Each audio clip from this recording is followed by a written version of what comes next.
powerful story reading. My childhood was dominated by her stories. Living in the ghetto for 2 years, surviving off potato peels, running like an animal from the Nazis. She was the only one who survived. I have no grandparents, no aunts or uncles. Her entire family was killed.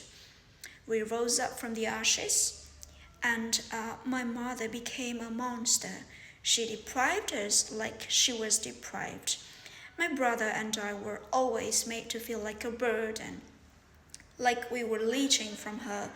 There were no special occasions, no birthdays, no cake. Everything was counted, everything was calculated.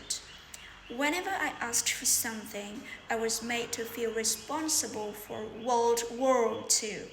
She'd say, I didn't survive Hitler to get you a bag of potato chips. She never let me feel like we were in America. I felt like I was the one wearing stripes. I've dreamed about Hitler since I was a child. He tells me I'm a mistake and that I should have been killed. I remember when I grew older and started visiting the houses of friends, I saw how their parents treated them, how they were given gifts, and how they were loved. It felt like I was crawling out of the sewer after the war and learning that this entire time some people had been living normal lives. My mother died on July 6th, 2005. One day toward the end of her life, we were in a subway together carrying heavy packages, and I could see she was exhausted. And for a moment, I felt her pain. I realized I could still love her.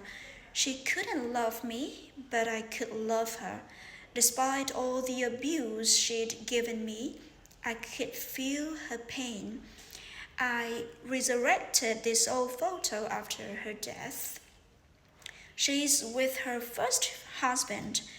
It was weeks before he was taken away. She's only 20 years old in this picture. That gorgeous face, that youth. How could I possibly hate her the same way?